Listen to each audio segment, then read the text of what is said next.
I'm Christian Petty. I teach philosophy here at Centenary College. I want to welcome you to Centenary College's campus. When Nathaniel Manning came to me and said there was a group of people from the Two-Way Network and the YWCA and the League of Women Voters that wanted to do a mayoral forum about institutional racism, I was really excited. He asked me if Centenary wanted to support. I said, of course we would. Centenary is a place, it's part of this community. It is a place that is designed to host these kinds of difficult and important conversations. So we were happy to join in and be part of that. So tonight I will play the role of timekeeper, and I'm going to introduce here Derek Henderson to introduce our monitor. Unlike Chris, I can no longer see here or remember, so I have to write down my comments. I want to start off by saying good evening and welcome to your moment in time and in history. For as much as we can tell, this is the first ever Shreveport mayoral candidate forum discussing institutional racism. Over the past 3 or 4 months, the committee members, and as I call your name, please stand to be recognized: Nathaniel Manning, Lois Shive, Melinda Robertson, Rachel Scott, Chris Concetti, Kate Pedrodi, John Ratcliffe, Nikita Williams, and myself have consulted and worked with subject matter experts. You can see.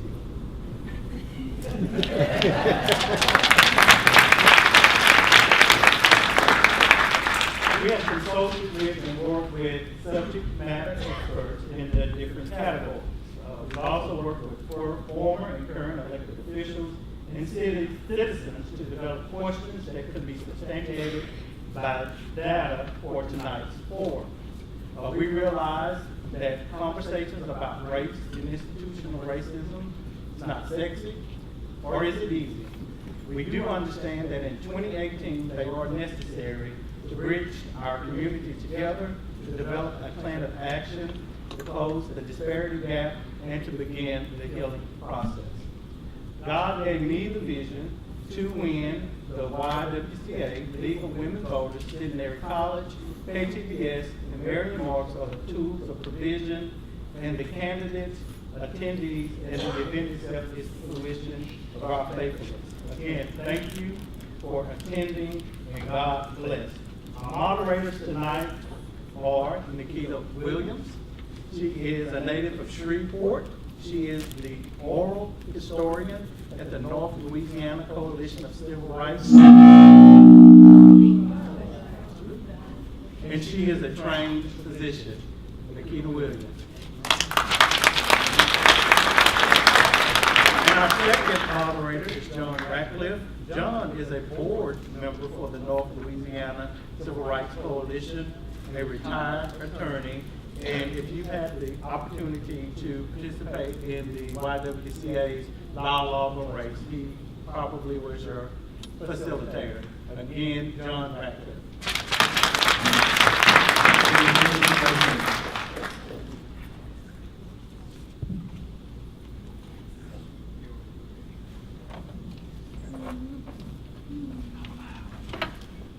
Okay, let me make sure everybody, okay, the mic and I are in sync. I should say just briefly that I'm actually not a native of Shreveport, but I've lived here for over 30 years now, and I grew up in South Mississippi, in Laurel, Mississippi. What I'm going to do now, for the benefit primarily of the audience, is talk about institutional racism a little bit. All of the candidates have been given some information prior to that. Institutional racism refers to policies and practices within and across institutions that intentionally or not, openly articulated or not, produce outcomes that chronically privilege white people and put people of color at a corresponding disadvantage.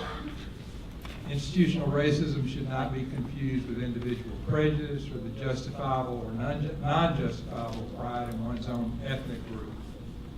It is not a personal attitude. It involves policies and practices present in all kinds of institutions, including governments, businesses, churches, and social groups. Although not a personal attitude, these policies and practices are the results of decisions made by persons such as ourselves, including decisions made sometimes many years ago. As such, there are policies and practices which can be changed by persons such as ourselves. Examples of institutional racism can be found in school disciplinary policies in which students of color are punished at much higher rates than their white counterparts. In the criminal justice system, where among other things, blacks are arrested more often than whites. And within many employment sectors in which day-to-day operations as well as hiring and firing practices can significantly disadvantage workers of color. Examples can also be found in the policies and practices of banks, in the sale of real estate, and in the location or absence of grocery stores, bank branches, and healthcare services.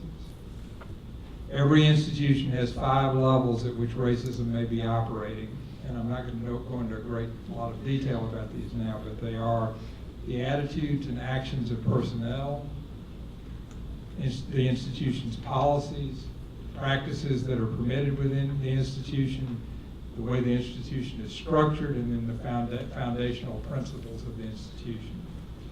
So that's institutional racism. One place, Derek mentioned that I'm a facilitator with Dialogue on Race, and one place you can get a good bit more information about this topic is to go through that series, and which is sponsored by the YWCA. There'll be more information about that later. We're going to ask questions. This is really, to some extent, mostly for the candidates. We're going to ask questions in 2 different ways. One way we're going to do it is we're going to ask questions of a particular candidate whose name will be drawn from a bowl, the bowl. There will be up to 2 minutes for that candidate to answer. And then after that, if other candidates wish to respond, not necessarily in opposition, they will be called upon and will have up to 1 minute to respond. Everybody understand how that's going to work? And the second way we'll ask questions, we'll ask the same question of each candidate. Nikita's going to start with that approach in a minute, and each candidate will have up to 1 minute to answer her question. After that, with this type of question, each candidate will have up to 2 minutes to answer. Does everyone understand the second way we're going to approach questions? And Dr. Cachetti's already mentioned he's going to be the timekeeper, and Nikita and I will try to call attention to the way we will ask questions when we change ways. We'll give you all a little bit of a heads up on that. And I think now it's Nikita. So I want to thank you all again for coming. It's a pleasure to have you. I think this forum is much overdue, but we're very excited to be able to put it on. So you've heard about us. We would like to hear about the candidates. So the way that this is going to work is you'll have 1 minute each to introduce yourself, but we're also asking during that minute for you to take sort of a second to think about your experiences here in Shreveport, the experiences of others in Shreveport. Undoubtedly you've spoken to would-be constituents about their experiences in Shreveport, and give the city of Shreveport a letter grade, so A through F, as you think about the racial climate here in the community, and overall race relations. So if you can give the city a grade and then help us to understand how you got to that grade. And so we'll just start on the end and work our way down. So Ms. Arpino? Yes. My name is Anna Marie Arpino. I'm a degreed accountant. Used to be city accountant for the city of Shreveport. Thank you for hosting this evening. Thank you for having me. I'm afraid I'd have to give Shreveport a D-. Teaching in the school system. As a matter of fact, I was in one of the schools today. It's a community project I do. I leave the firm to go and teach in magnet programs, mostly mathematics. But what I see in Shreveport, especially with women, that happened to me this week. I was X'd out of 3 forums because my email was broken down at the CPA firm and couldn't email the chamber back. So guess what? Called them 7 hours before the forum and said, I will be there. Oh, we didn't get the email, you can't come. So, that wasn't very good for a female running for office. Do we really need a chamber? Is there any businesses that are pulling in the last 3 or 4 years for the amount that they get? I'm number 56. I assure you I'm honest and I will make a difference in this community, because not only have I built the infrastructure, most of it, water and sewer and water, I also am a degreed accountant. Please give someone else a chance to do a good job for your city, because I want to make Shreveport great again, or much better than it ever was. Thank you. Thank you. Mr. Jackson. Good evening, everybody. Thank you for coming out. I'm Stephen Jackson, currently a Caddo Parish Commissioner for District 3, so welcome to District 3 Centenary College. It's in my district. I have been here not just as a leader in this community, but as an organizer in the trenches, on the front line, advocating and fighting for issues that matter. From healthcare, where I work, to higher education, where I once worked, to even at my church, in my community, working as a volunteer at my church. I've been here and I'm not going anywhere. I love Shreveport. If I had to, however, grade Shreveport, I would grade Shreveport based on this statistic alone. 49% of Shreveport lives below or at the poverty level, and that is completely unacceptable. And when we talk about institutional racism, when we talk about healthcare disparities, when we talk about illiteracy rates, all of that is wrapped within that 49%. And so I would have to give Shreveport, we do a lot of things great, but we do a lot of things, there are a lot of things that we must improve in order for Shreveport to be a city of opportunity. Thank you. 49% is an F.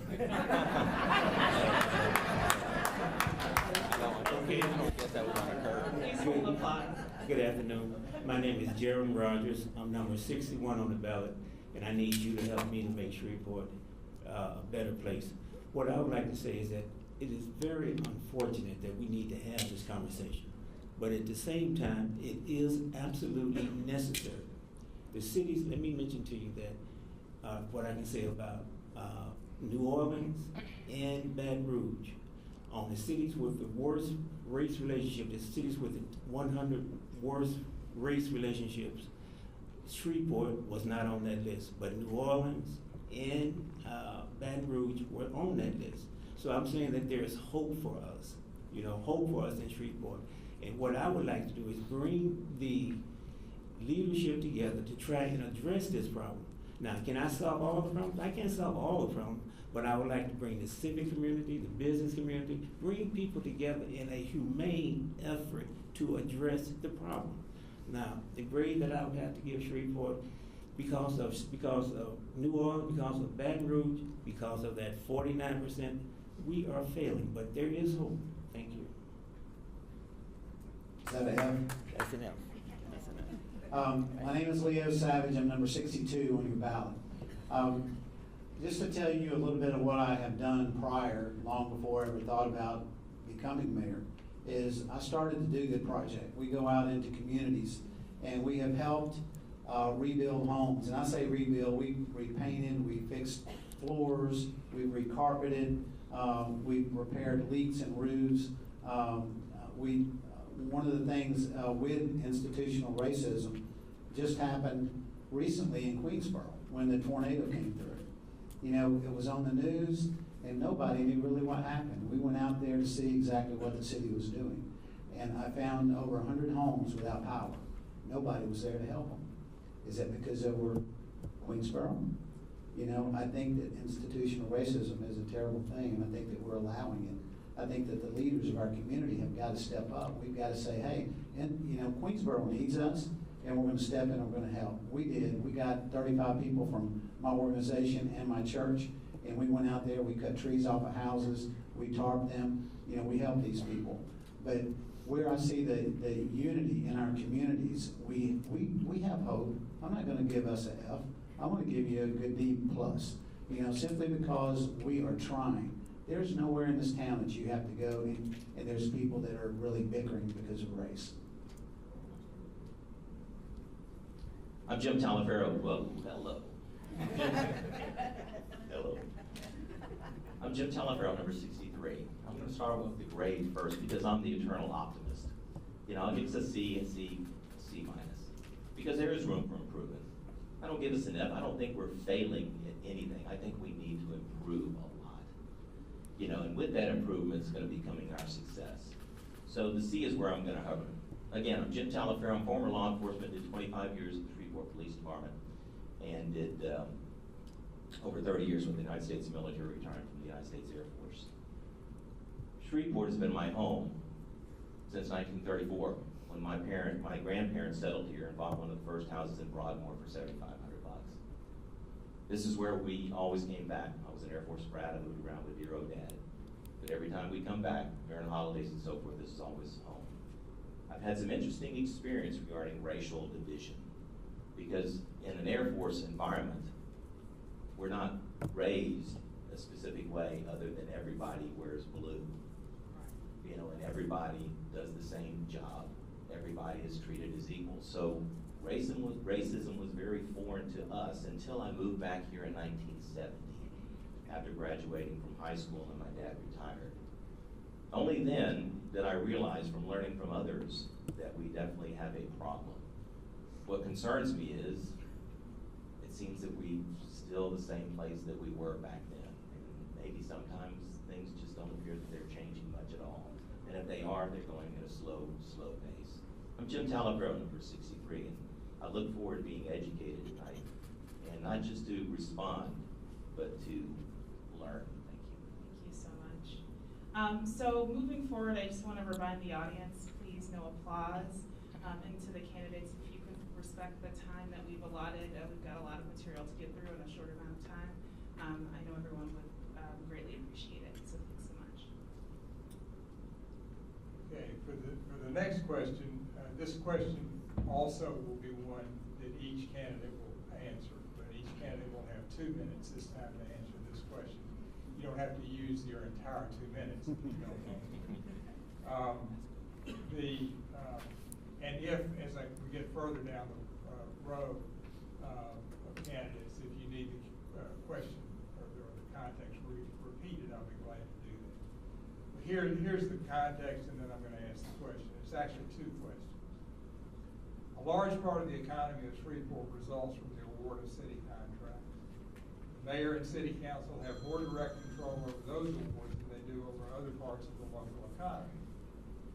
It's not legally possible, for example, for a local government to change the minimum wage within the institution that is the state of Louisiana.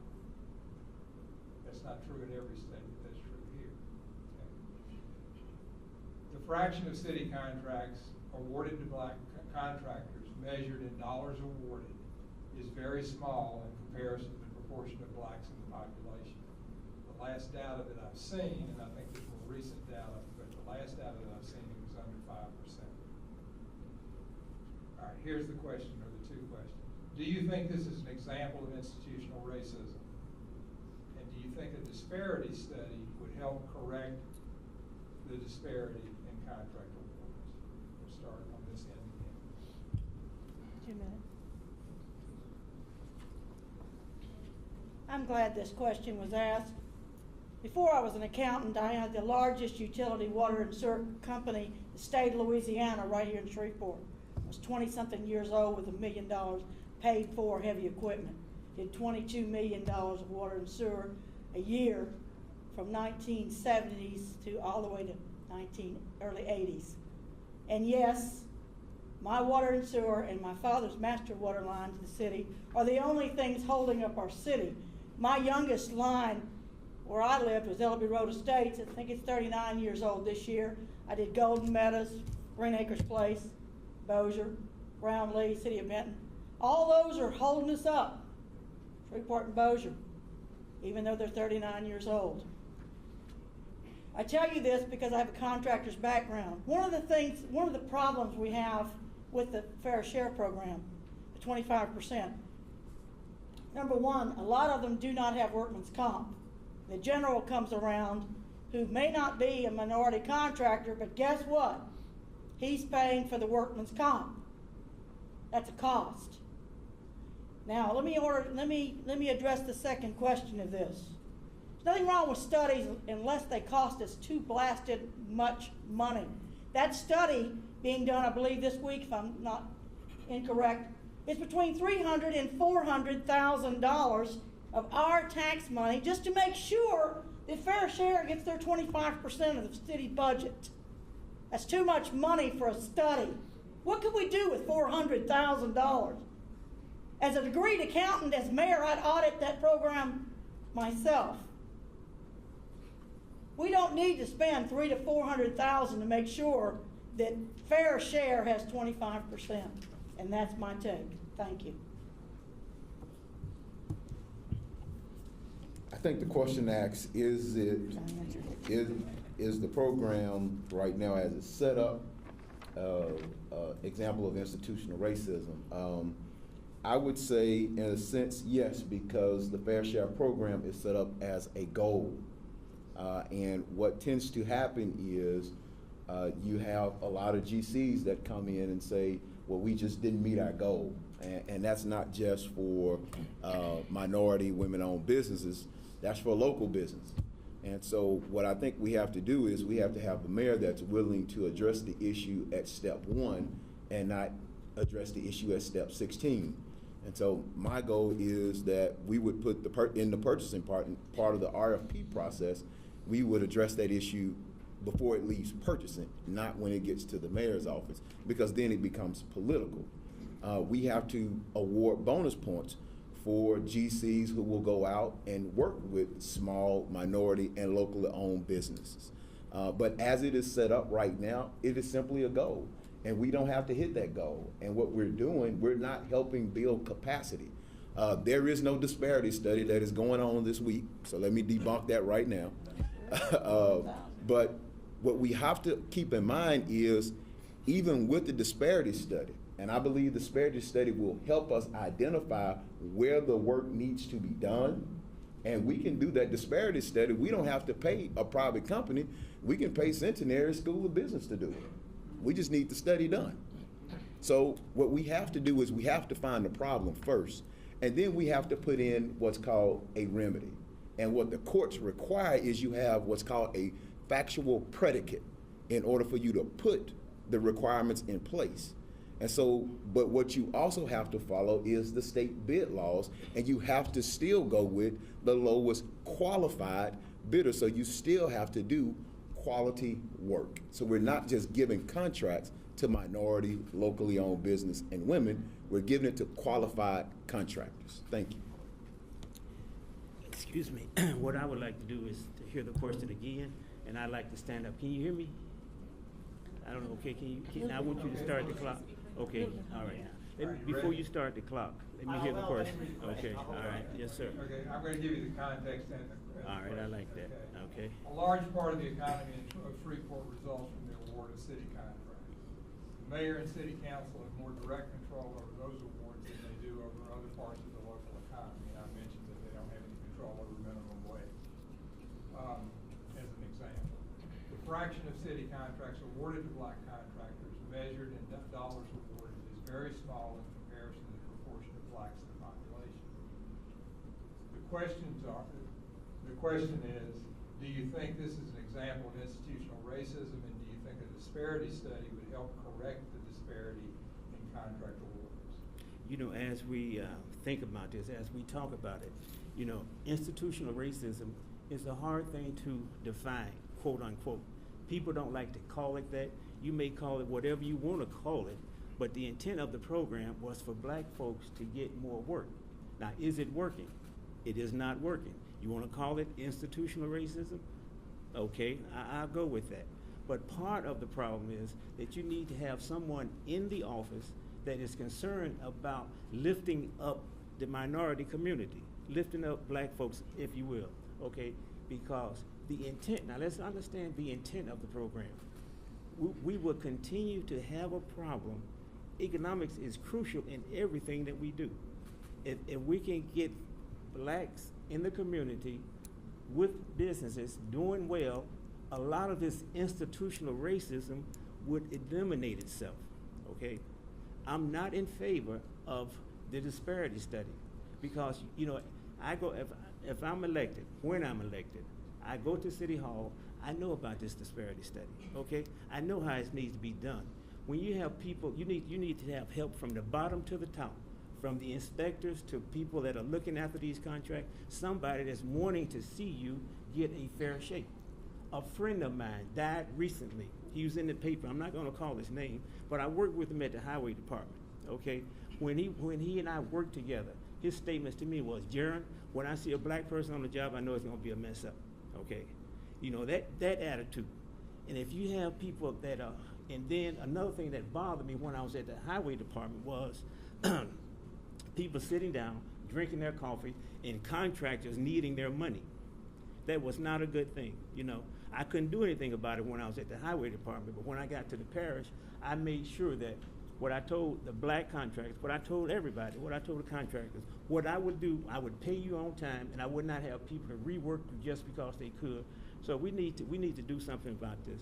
And for the second part, I ran out of time, and I'm gonna respect that. I'm gonna stand up too, so you guys can see me. It's kind of like I was hidden.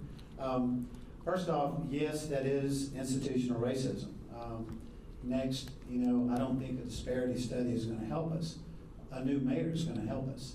You know, let me tell you what we're calling institutional racism. And we have fair share program, you should be getting 25%. Okay, I want to give you an example. We issued a contract from our A&E, the Architectural and Engineering Department, to a company in Houston, Texas. This was a minority-owned company. It was called Delmet. Delmet got a bid for $1.4 million, a janitorial company. Janitorial. Now, you don't think we have a janitorial company here in Shreveport? You know, what's going on is corruption. We can call it institutional racism, but I'm telling you, somebody is just flooding our money out the door, and we've got to get a handle on it. It's your money, and it's my money. We're all investors in our city. We pay taxes, and we're not getting the return on our investment. That's the biggest problem we have. Delmet contract, it went from 1.4 to 2 million. It just went to 2 million. They didn't go do another RFP, request for proposal. They just increased it. Now, how is this happening? Nobody is watching anything. Nobody ran it through the council, the mayor, the CAO. It was just increased. I can give you another one that started out at 5 million, went to almost 28 million CDM. You know, there's nobody watching. We have a lot of issues with institutional racism. It's absolutely true. We have plenty of business. We need to break it down. We need to go into our communities, and we need to teach these people, and I say everybody out there, how to do a contract, how to bid the RFP, give them the tools. We need to reduce all of our contracts from having a citywide and breaking it down to neighborhood-wide, so that person can afford the insurance and everything else that they need to do the contract. Thank you. Let's start off with the disparity study. I agree that we don't need to spend $400,000+ to do a study when we have talented people right here to take care of our business doing a study. Let's talk about the fair share program. You know, one of the things that I think is the fair share program is just not fair. You know, I'm sure it had good intentions when it was initially started, but the thing about the fair share program is it really doesn't help businesses actually grow that are part of the fair share program. So if I have a minority-owned business and I connect with another business to actually get that work done, but they're riding on the coattails of my minority status, how is that helping me build my business? How is that helping me build my credit rating? How is that helping me do business in the future if you're just using my name and my status to get a job done? You know, it's all about teaching someone how to fish. That's the point. That's the important thing about fair share, and I don't think that what we're accomplishing. You know, we have to hook up fair share people with mentors, people that are successful, businesses that are successful, so we can show them how things really work, to show them how to be successful. You know, one of the things about any kind of program is to measure its success. And one of the things that I want to rework as the mayor is to make sure that fair share program is fair, and that we're actually building and helping people build their business, not just a pass-through for a construction job. You know, we don't need a pass-through for a construction job to use somebody else's status to actually, fund or actually, want to say is help somebody else build the business. I want somebody to grow. If I'm a contractor, a sheetrock person, whatever that's called, is that I should be doing sheetrock if I'm a minority-owned business. I should have skin in the game. I should be contributing to that job, not just saying you can use my status, go do the work, and give me my finder's fee. That's not what America was built on, and that's not what Shreveport needs to be built on. Thank you. The next question is going to be one where we ask a particular candidate, and I'm going to draw a name out of the bowl, and then the key is going to ask the question. So just to reiterate, all of the names are in the bowl, and only one. Okay, Mr. Jackson.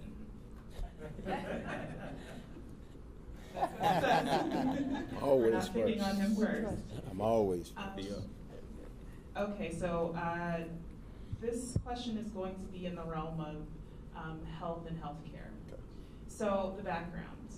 Nationally, people of color face significant disparities in access to and utilization of medical care. Non-elderly Asians, Hispanics, Blacks, Native Americans face increased barriers to accessing care compared to whites, and also have lower utilization of health care.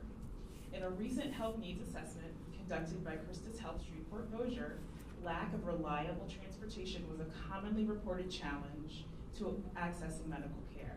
Specifically, the long transit times for public transportation and lack of awareness of free transportation available through Medicaid most frequently affected the ability for uninsured and elderly populations in particular to utilize care. Anecdotally, local physicians have reported that the inability to afford public transportation, limited access to bus lines secondary to disability or other issues, and reliance on family members for transportation also significantly contribute to patient difficulty in reliably accessing care. So the question is 2 parts, and you'll have 2 minutes to complete it. I'll, read the first part, you can answer, and then I'll just read the second part for you. Oh, you can read them both together. Okay.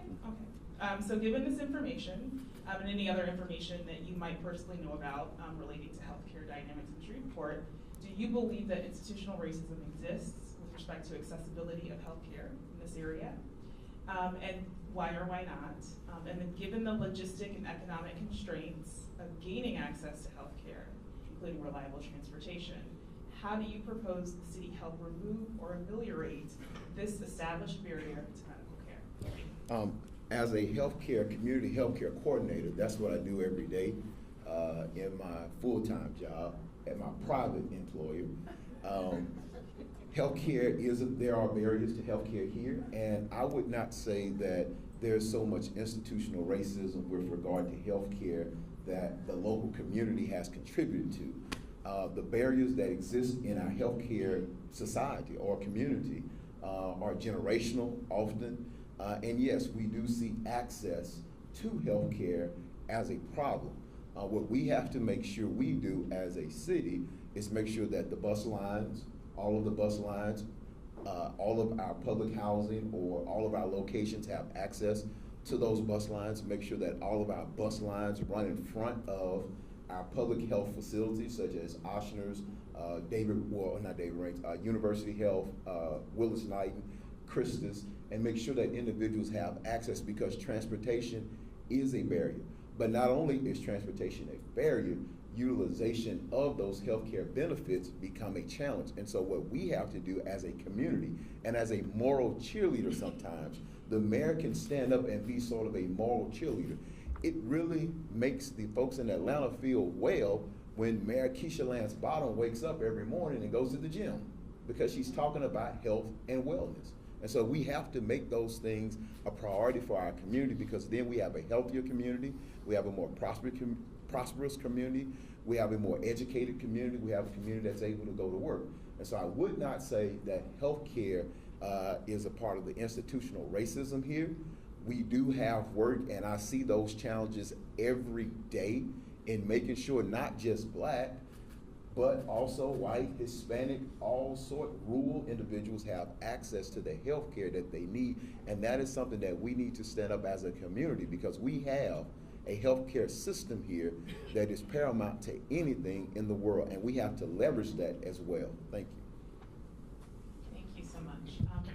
Does anyone, any of the other candidates, would anyone like to add to that or comment on the question? And I'm happy to begin if anyone needs it. You can raise your hand. Yeah, I'll just comment just briefly. You know, I agree that, you know, this is a group effort. This is a quality of life issue. You know, and this needs to be addressed as far as getting the public transportation exactly where it needs to be. You know, if there's pockets that are of a void nature that the bus system or any kind of other private transportation is not covering, you know, then we need to address that. Again, it is about a quality of life issue. One of the things that I think a lot of us don't understand that have access to an automobile is how difficult it is to get around if you're a single mom, you know, toting a couple of kids. You know, you have to go to the hospital, not only for yourself, but maybe for your children. So when I was with the police department, I wanted police officers to understand when they deal with people that don't have transportation, what it feels like. So I made a proposal that for a week, each one of the academy cadets had to take the bus to the academy. They had to make the transfer. They had to do all those logistical things that people that drive take advantage of or are not aware of. So we need to be understanding of those people that have the disadvantage of no transportation. Thank you. Thank you. Anyone else? Yes, I'd just like to say during the health care, yes, we need to take care of our widows or widowers, our poor, make sure they have adequate health, adequate medical care. I just want to say very quickly, being the newlywed of a 30-year retired Air Force service before self, I want to thank one of our hospitals that I've come to know now, married to military VA hospital, does an excellent job of transportation for their veterans, regardless of the income, and helping them. And I want to thank VA hospital for all they do in that structure. I also want to thank Osner for coming to our community. We have a fantastic medical community here, fantastic. My young life, I spent 22 years with a physician. I have it firsthand knowledge. And when I have more time, I'll explain the other side of my question. Thank you. Any other final comments from any of the candidates? Okay, thank you so much. Okay, I guess it's my turn to pull a name out for Mr. Eckman.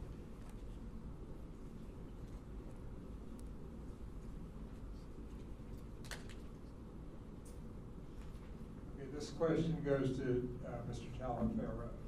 Yes, sir. I probably didn't pronounce it exactly You're good. right. But We're all good. You are.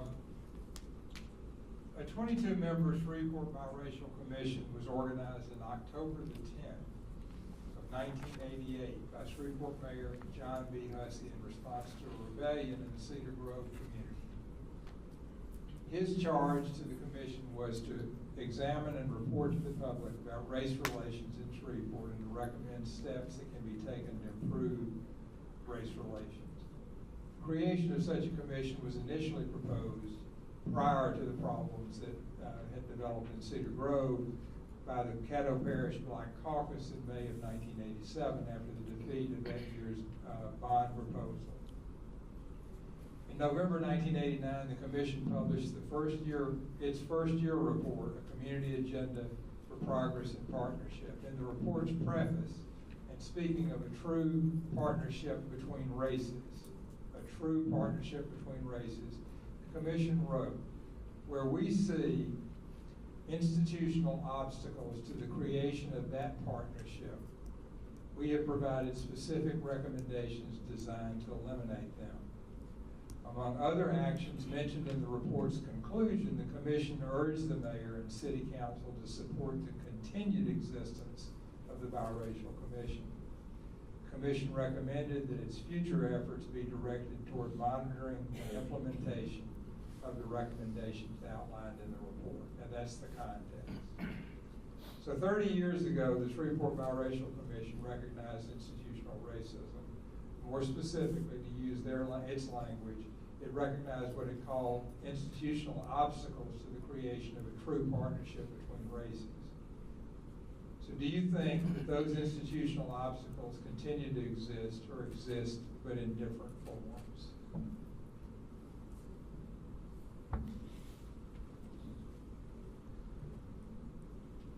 That was a long time ago.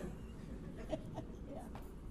So my quick question, I guess, is that why do we just do it one time? It seems like, I guess, unless I misunderstood that, I don't know anything that's continuing to this day that was started. If it was so important then you would think that it would be something that would be carried over and almost mandated to be studied year after year after year, obviously, because in order for us to gauge our success, we have to have something that we can measure.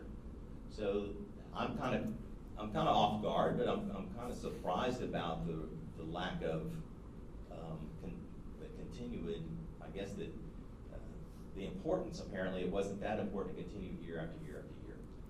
So I really don't have a great answer for that. But the point is that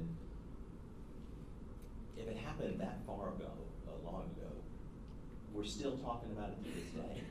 We're still talking about the same concerns year after year after year. And so you ask your question, why are we continuing the same conversations over and over again? Surely someone would say before now that we need another study, or that we need another committee, or that we need another commission, that we need something to say, let's bring everybody to the table, flesh this thing out, and no, we're not going to fix it overnight. But I think the success is in bringing people together and at least having an open, honest, respectful dialogue. I see that not just in this particular area, but so many other different areas within the city. That's why you're looking for leadership. That's why you're looking for someone that says, you know, we can do better. We can make a better difference in who we are as Shreveporters. So my only comment to that is that, yeah, I think we start to get back in the saddle and let's start doing things the right way. If it's important then, obviously it's important now because that's why we're here. You know, so obviously we need to kind of continue that train of thought. Thank you. Would any of the other candidates like to, let's start on Mr. Savage. Yes, difference in a system and a process. System has a start and stop. Process is ongoing. You know, what we need to do, to answer your question specifically, you know, yes, it's still the same as it was back in '88. You know, we are not doing things necessary. We have so many programs that might start and they stop, instead of us making sure that we do everything we possibly can to continue that process. And the processes that we have to institute are the things that we have to do to real life. You know, our real life is we look around and we have to see the injustice that we have all throughout our city. Now, if we don't address them, well, what's good and what's bad? You know, we've got to make sure that we look at this, and we've got to go back into it. We've got to establish a committee again, but this time it needs to be a process, an ongoing process in which we continue to do the things until we get it fixed. Yes, what I would like to say about this is that the problem I see, as I see it, is that there's an attitude problem. You know, we have these programs, we set them up to try and help, but if you really don't have the commitment to go out and try and make a difference in people's lives, that allows for the problem to continue. The problem not only started 30 years ago, it started back in 1933. It started way back. We can talk about the miseducation of the Negro. You know, that was the problem. I would suggest that everyone in here, if you haven't read it, you need to read it, because that problem, Mr. Washington talked about a problem back then that we are having now. How do we address this? Now, I can help you address this. I think one of the things that's very sensitive, people don't like to talk about, but we need to talk about the symbolism in religion. That is a big problem. If we don't go and try and address that, the fundamental things, you know, that's going to cause problems. Because everybody loves God. black, white, brown, or green. So we need to address these symbolisms. Thank you.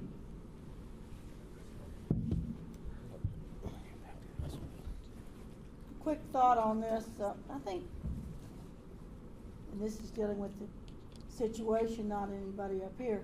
Great spirits have always encountered opposition from mediocre minds. Albert Einstein.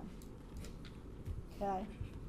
As I remember that 1988, I've been here 55 years, but when that actually happened in 88, I was in Broomfield Hill, Michigan, which is a suburb of Detroit, visiting family. And I remember, didn't know anything about it, my family came and said, Shreveport's on national news. And I said, oh, get out of here. No, seriously, it's on national news today. There's a riot down in your hometown. And I said, what? I said, yes.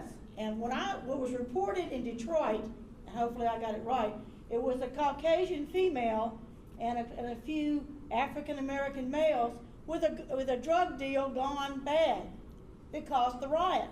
And the police force did not correctly address what was going on. That was my understanding of that. Now, whether you can deal with that on a committee meeting with your organizational meetings, I don't know, but that's my understanding. Thank you. Let me first start out by saying I would disagree that it was a rebellion. I would say that the incident that happened in Cedar Grove was a response. It was a response to an unarmed man being shot and killed in Cedar Grove, and they responded by rioting. And as Dr. King said, riots are the voices of the unheard, trying to be heard and kick out. What we have in Shreveport is we have a Human Relations Commission that has been formed to deal with issues of discrimination, biases, and we have to make sure that we support that. We don't have to create another commission. We have one, but we have to elect a leadership that knows that we have these organizations that exist to do it. Here we are in October, 2 weeks away from an election, and we're still talking about, I don't know.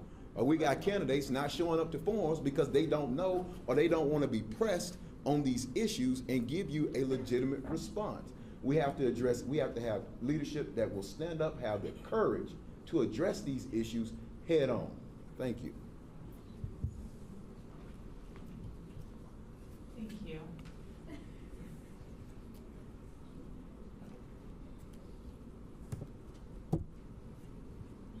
Mr. Savage. This question is going to be regarding education, and before I read it, I just want to sort of say a couple of things. So we understand that the mayor in the city isn't directly responsible for oversight of public schools. We get that.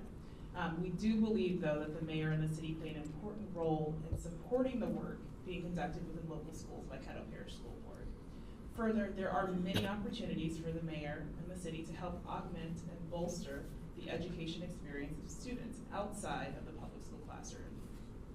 So, for example, the mayor and other local elected officials might exercise leadership to support youth education beginning with preschool, expand alternatives for students who might struggle in traditional educational settings, or might work to increase high school graduation rates, as well as other things.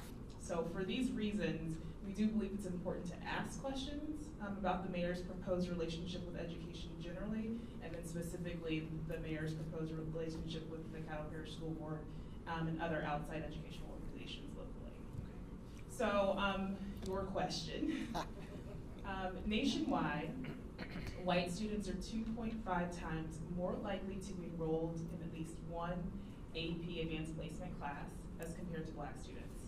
Additionally, black students are, on average, academically 2.5 grades behind their white peer counterparts. According to the Public School Review, Caddo Parish serves just over 40,000 students in public schools here at Caddo Parish, and that number is comprised of 70% minority enrollment, most of whom are black, which is more than the Louisiana state average of 55%. So based on some results that were gathered from the Louisiana Department of Education's website, Louisiana believes the overwhelming majority of public schools in the black neighborhoods are deemed academically unacceptable, with the exception of schools that were converted to magnet schools in black neighborhoods, such as Caddo Magnet High in the Stoner Hill area, Eden Gardens in the Eden Gardens neighborhood, and Fairfield Magnet in the center of Cedar Grove. Black students are 3 times less likely to attend these grade A rated schools, and they're all magnet schools.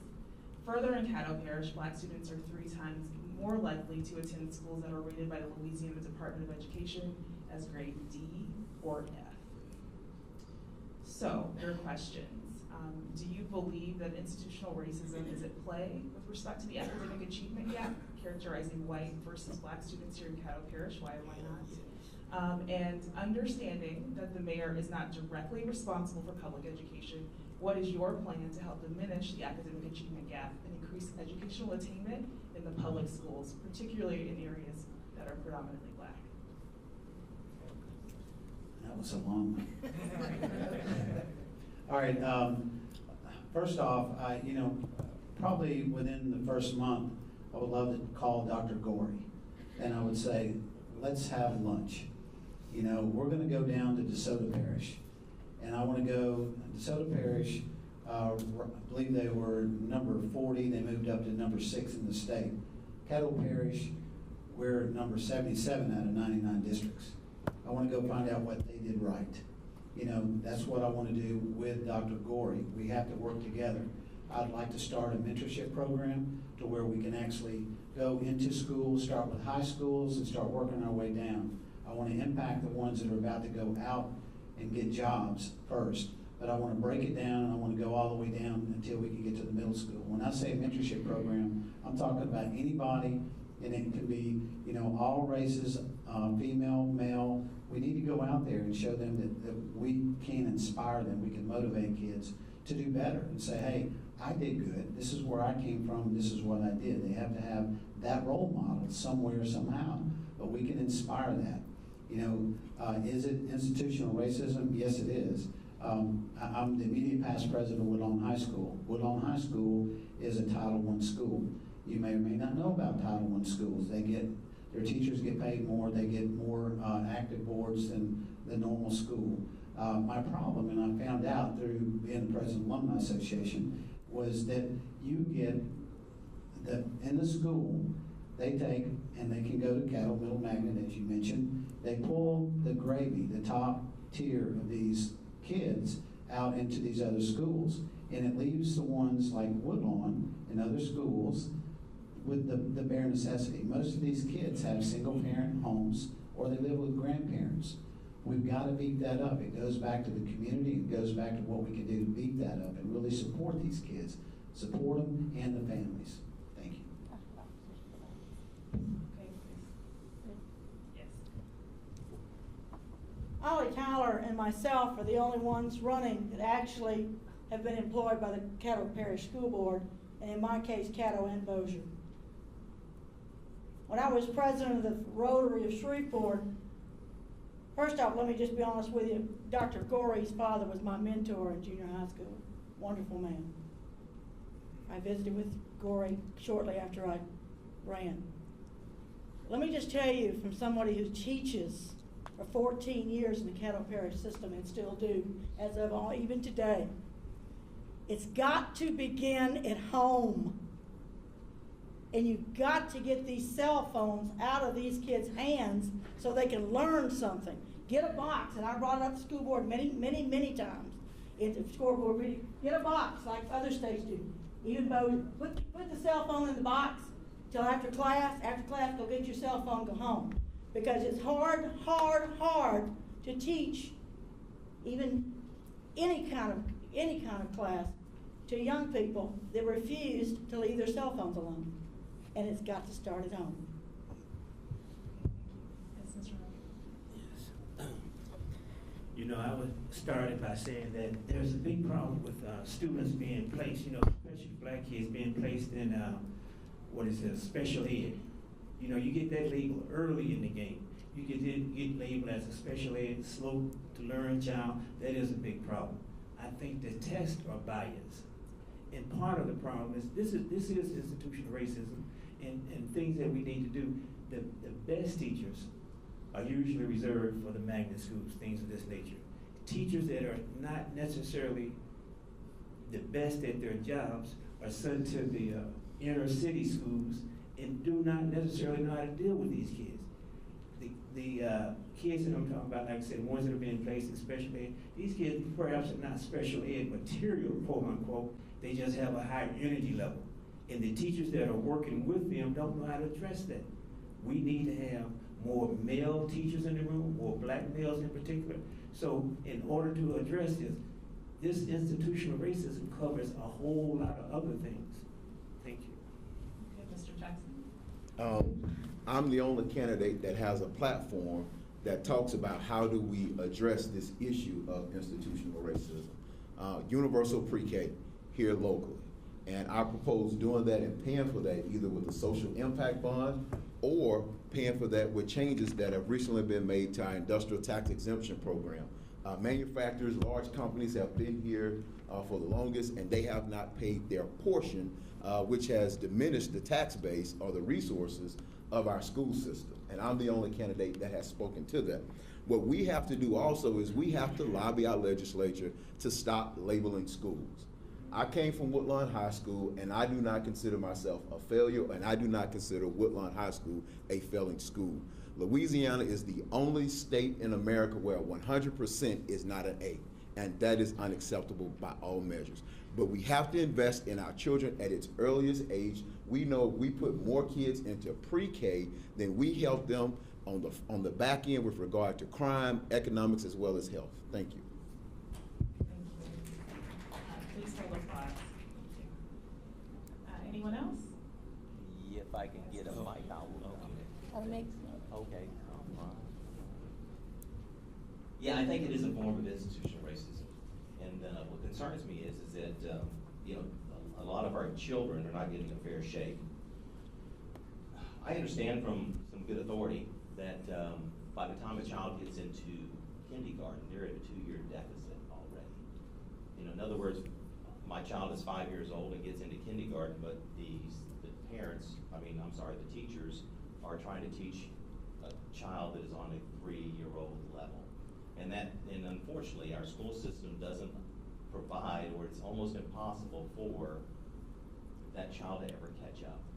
So we have to go way back and start way earlier, with our childhood development, pre-K. Another thing that we're concerned about also is, I call it interest testing. Some children, some kids, whether it's high school, grade school, they're not bound for college. I was not bound for college. I was not college material. So I got my education in the United States Air Force and the United States Navy. But you find someone that has an interest and hone in on that interest and get them a blue-collar skill like shop, like many of you took in high school, from automotive to woodworking to ironworks, whatever it is, and give them a good skill. I think that's where we're missing the mark. Thank you. Thank you. Okay. Okay, you'll be happy to hear that this is a short question. Yes. And we're not drawing out of the bowl this time. Everybody gets to answer this one. Consider the following statistics from 2016 with respect to arrests for marijuana possession. The Shreveport Police Department arrested 2.3 times as many blacks as whites, despite the fact that there are roughly the same number of whites and blacks living in Shreveport, and despite the fact that federal survey data show that white and black people use marijuana at approximately the same rate. Without knowing precisely which personnel, policies, practices, structures, or foundations of the department, separately or in combination, intentionally or not, result in this disparity, do you think that this indicates institutional racism in the Shreveport Police Department? And we'll start with Ms. Arpino.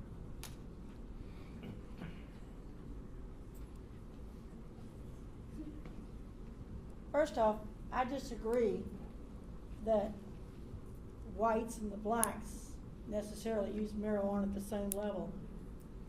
Being a Caucasian woman, I've never tried marijuana or any other drug in my entire life. I've had about 5 aspirins in my entire life. And my whole group of friends do not do drugs. So I don't know that I necessarily agree with that comparison. And besides that, when you're looking at statistics, we're 68% African American in this town. And that in itself skews the statistics, as you well know. But I don't know much about drugs, and I don't propose to, and I don't want to. I just want them out of my town. They're ruining our city, ruining our kids, ruining our people, and ruining our community. So if that's not the answer you wanted, I'm sorry. I'm a truthful woman. Thank you. Yes, I do believe the system that is in place is a sign of institutional racism, but I also want to take it a step further and also know that there are socioeconomic issues because it is white and black. And more often than not, more affluent Caucasians do not get caught. But I want to talk about how do we start the process of decriminalizing the process, because what we do is we punish very severely individuals who are caught with marijuana, and when they go to city court and they're not able to pay their fine or their fee, they're held in contempt, and now that person who had to go to work is out of a job. And now they're back into our social system, back on welfare, back on food stamps, back into this spiraling cycle that we have to get control of. And so we have to, I'm not here to say we have to legalize it, because legally from the state of Louisiana, that has to come from the legislature. But what we have to do is we have to make sure that individuals receive their ticket, they pay their fine, but we have to also make sure that individuals who have had this issue in the past, I'm a proponent, and I have talked about this in my campaign, about banning the box. Individuals who got in trouble for marijuana use 20, 30 years ago, still not able to get a job, still not able to go to school, they're underemployed or unemployed or uneducated because they have this blemish on their record. At the city of Shreveport, I'll lead an effort, an initiative here to ban the box, where we do not discriminate against individuals against past minor non-criminal offenses, non-violent offenses. Thank you. Okay, what I'd like to say concerning this is that I do believe that it's institutional racism, and part of the problem is how we are viewed. Can you hear me? It sounds like it needs to, the mic needs to be come up, Mr. Rogers. Yeah, that mic needs to be up. Okay. It's the mic. Okay, yeah, It's the mic. Okay, what I would like to say is that I do believe that it's institutional racism in the police departments around the country, how they view black people. Basically, they view us as being more criminal, more difficult to deal with, and that is a problem, okay? For me, you know, and I'm gonna speak a little truthfully in terms of, I think this deal of the perception of what is good and what is evil is a fundamental problem that affects us all, you know? I would like to approach life, this institutional racism, from a humanity standpoint, if you will. We are all human beings, you know, and we all want to serve the greater good. But being, you know, having that stigmatism, see, most of us don't even know that we have it, you know, because everybody wants to identify with God, and most of us think that God is white, you know, in our subconscious mind. A lot of us think that, and that causes a problem, you know. The symbolism, it needs to be removed, because fundamentally, in order to address some of these problems, what I'm saying is that it's an economic problem. If the economics, if you had the businesses within the black community, black people would not be getting stopped as much, would not be going to jail as much. Jewish people don't go to jail as much. Asians don't go to jail as much. Other people don't go to jail as much. We are poor people. Being poor people, you don't have the financial resources, and people are subject to attack you more so than someone else that has the financial resources. Thank you. Twice as many, yes, that's institutional racism. We have to go, we have to look out throughout our community. Again, if we look at where the homicides are, if I just said, you know, everybody raise their hand, if I said, where do you think they are? You know, raise your hand if you think they're in Queensboro. Raise your hand if you think they're there. You know, what if they were in Sunset Acres? What if they were in Cedar Grove?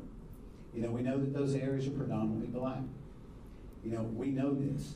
You know, is that the reason this is happening? Maybe we need to look at it. We need to understand it. You know, all I know is many years ago, we didn't have as much of a problem as we do now.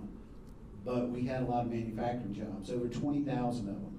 We let them go away. You know, we had AT&T, we had Beard Poland, you had Mid-Continent Steel, you had GE, GM, you know, go back, you name it, I mean, we could go down the list. But there were jobs for people who did not have a college degree. Maybe somebody who was even a high school dropout could go feed a family. But right now, they don't have that. They don't have hope. They see the drug dealer down the street and they're going to relate to that person because they can make money. Is it institutional racism? Yes. Can it be cured? Yes. We have to go back to the economy, and we've got to create jobs. We've got to make sure people have jobs. It'll eliminate a lot of the crime. It's going to eliminate a lot of the issues as far as we're looking at the marijuana arrest. And I do believe that we have an opportunity to do this. But we've got to clean that crime up. We've got to go aggressively get our jobs back. We can do it, and we can do it together as a community, as a whole. But until we do that, we're still going to have a disparity. So we have to make sure that we address it soon. Thank you. I'm going to ask you to read that question one more time, please. Yeah, I think, I was thinking the same thing. I just want to make sure I heard it correctly. Well, and I listened very carefully to what the question is. I'm going to give you the context. It's all short. The statistics are that with respect to arrests for marijuana possession, the Shreveport Police Department arrested 2.3 times as many blacks as whites, despite the fact that there are roughly the same number of whites and blacks living in Shreveport, and despite the fact that federal survey data show that white and black people use marijuana at similar rates. What we're talking about, and I want to ask the question in a second, let me focus on what may have been missed.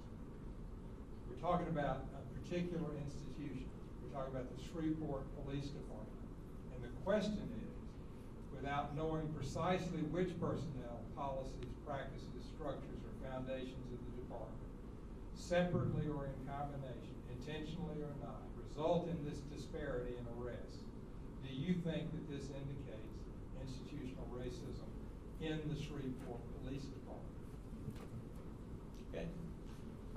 Not just within the Shreveport Police Department, but both police departments. Law enforcement is law enforcement. And yes, there is institutional racism, and I think it's a symptom thereof.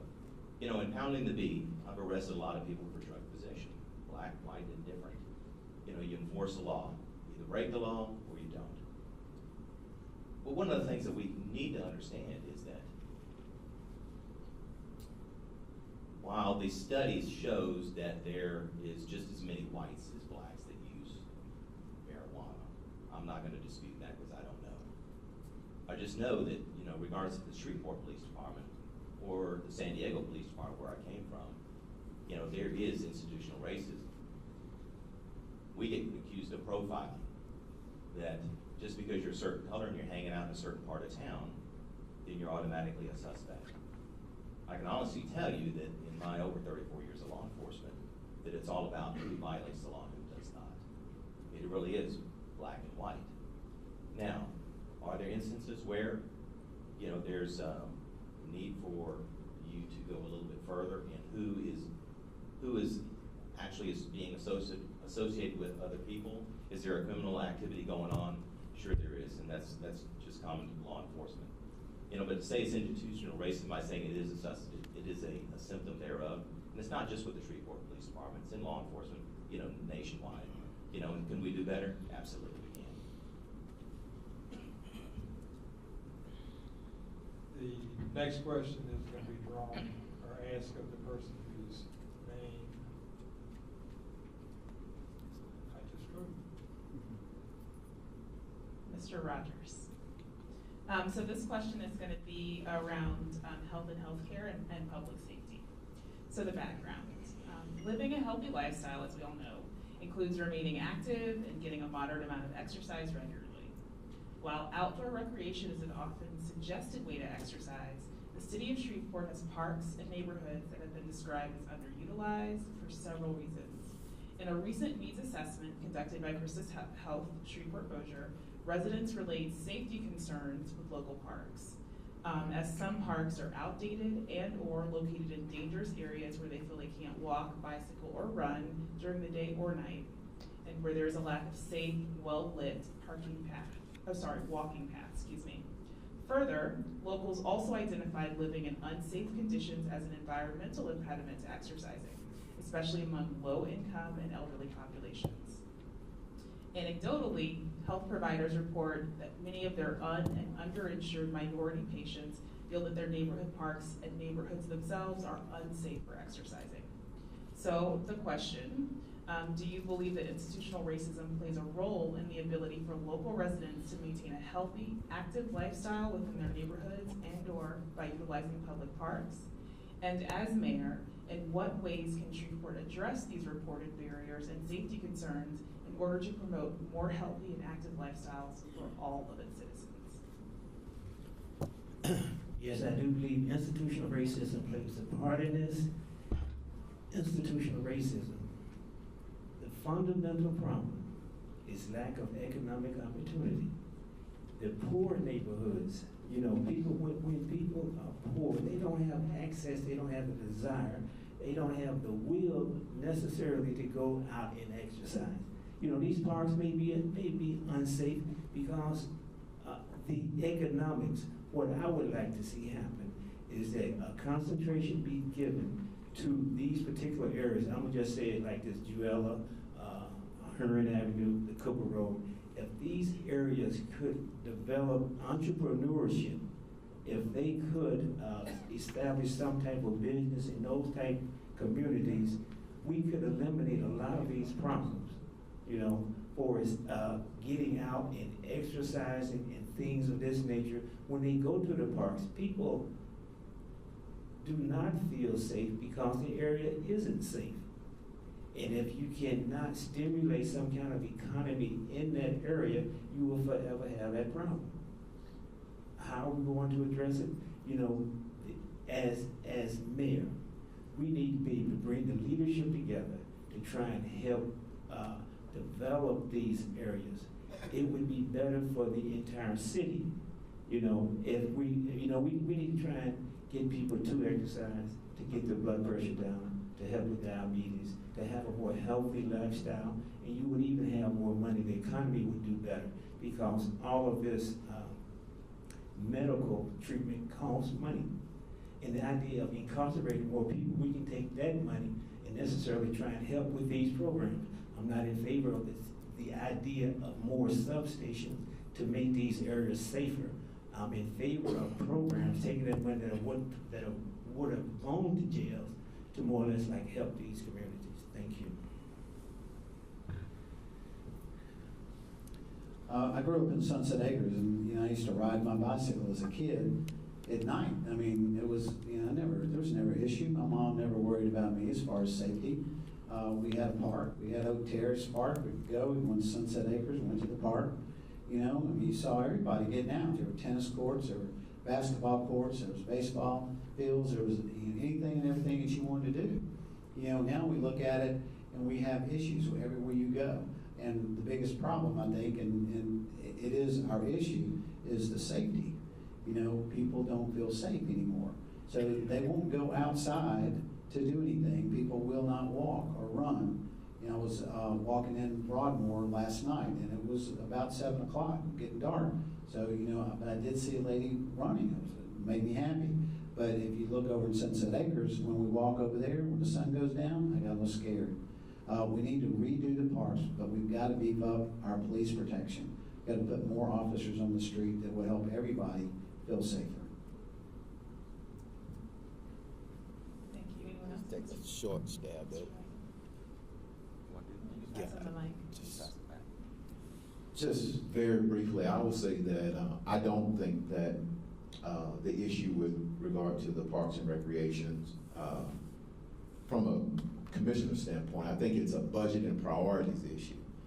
If you look at a lot of the budgets, particularly if you look at the Caddo Parish Commission budget, the line item that you see going up is the line item for the maintenance of the jail and the cost to incarceration. If you look at the city's budget, 50+% of the city budget is going toward between police and fire.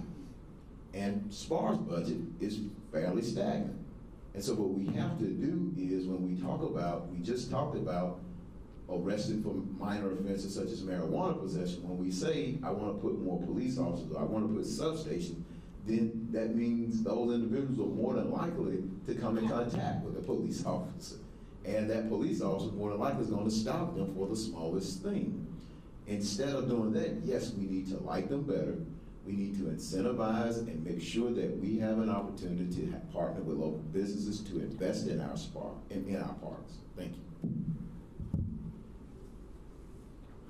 Anyone else?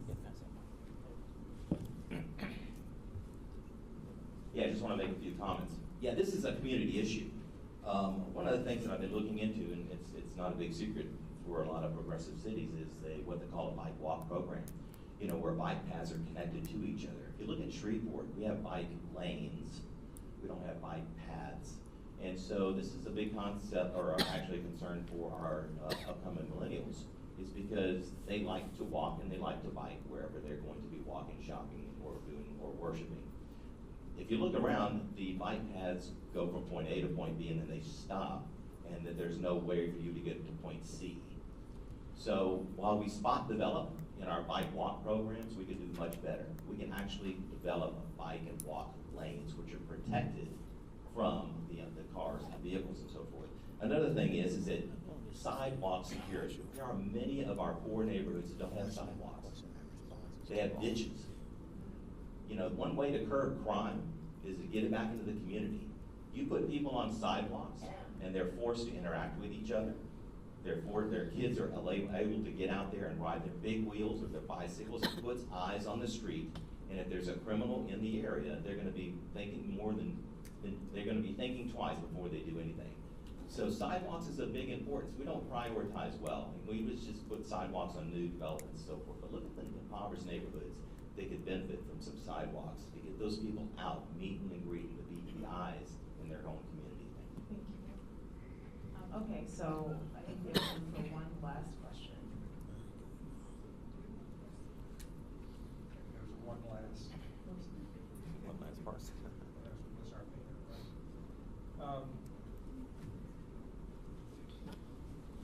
Again, we'll have a short question or a short context. While a lack of neighborhood grocery stores or businesses providing other goods and services such as bank branches or quick care clinics is not a problem exclusive to predominantly black neighborhoods, it's definitely a problem for those neighborhoods and maybe a greater problem for them than for predominantly white neighborhoods. Now, the institutions that are involved most directly here are businesses. The mayor doesn't run the business. Nonetheless, here's the question. Is this the result of perhaps unintentional institutional racism? And if so, what might you as mayor do to help correct the problem? Mike. Sorry.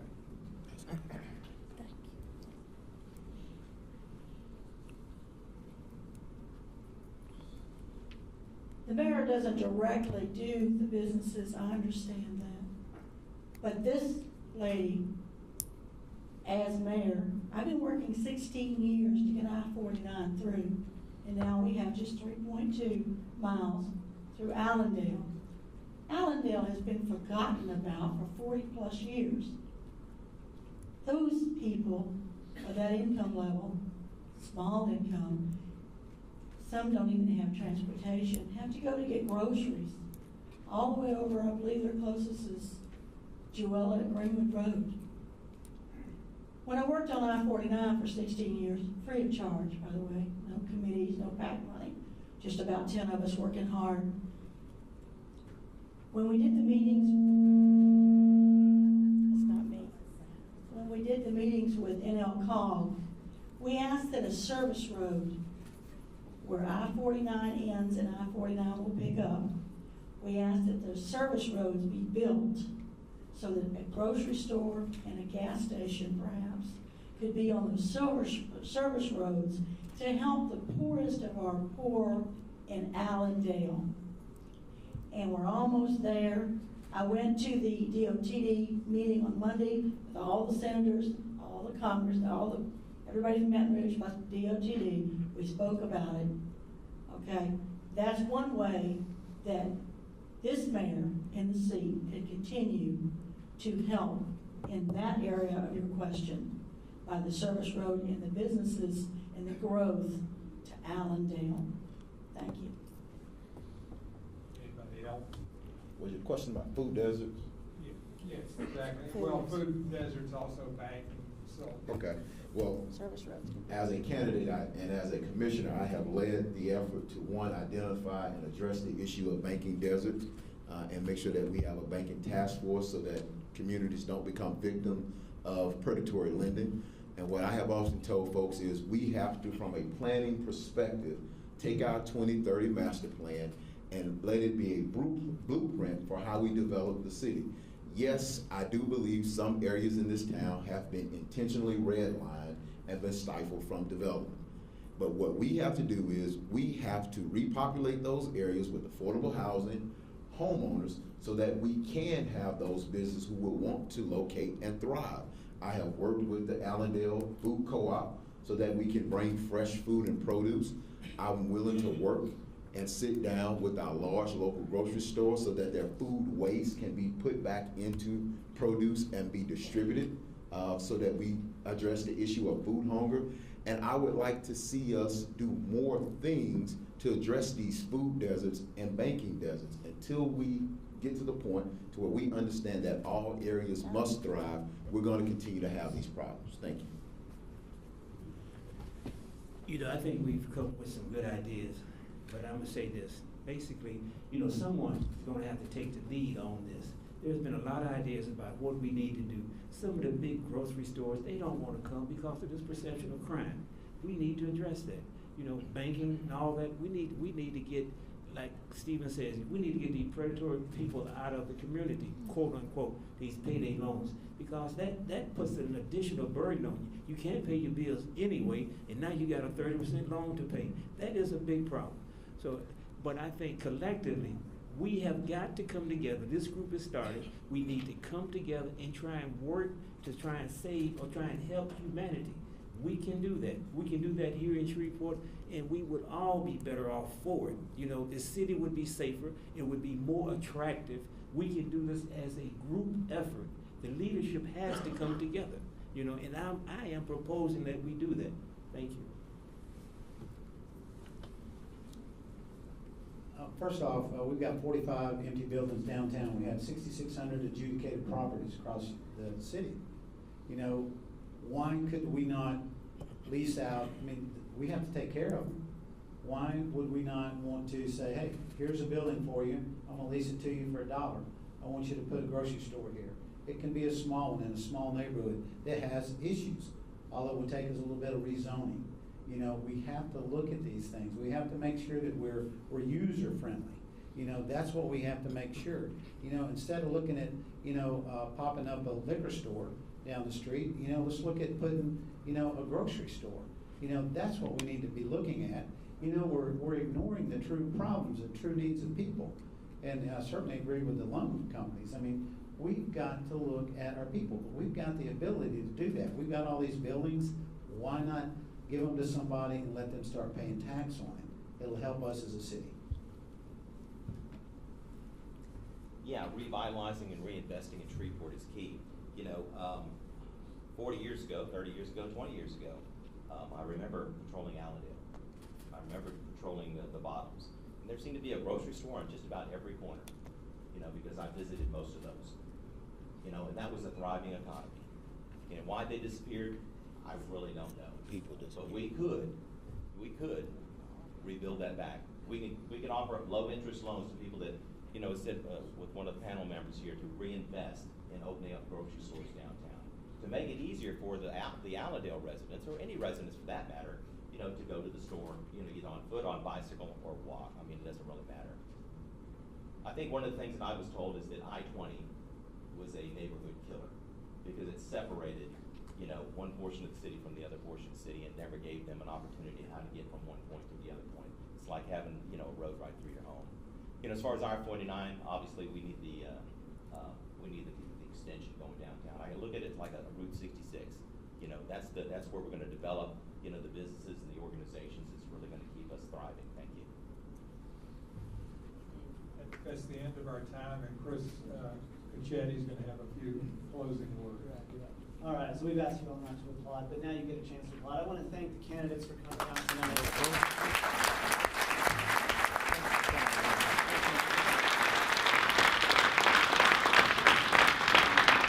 I really appreciate y'all taking the time. These were some tough questions. These were some hard questions. There's some big political footballs, and you all had the courage to stand up here and answer these questions. Make so sure I really you're appreciate not it. here. There may be a good reason they're not here. For the rest of you, I appreciate y'all coming out to hear this. If you want to remain involved and continue to be connected, the organization that sponsored it have a number of programs, and there are flyers out here on the way out. The Two Win Network has a breakfast that you can attend regularly and a lunch to get involved in their programs. The Dialogue on Race is put on by the YWCA. That's a 6-week course that you can take to be able to learn and engage with people who are dealing with race. And there's flyers out there for dinner and dialogue. So they get together at each other's houses to discuss racial issues for a potluck dinner 3 times a year. So this isn't something else that you can get involved in. So grab any of the flyers on the way, stay involved, and by all means, if you came out tonight, you better vote.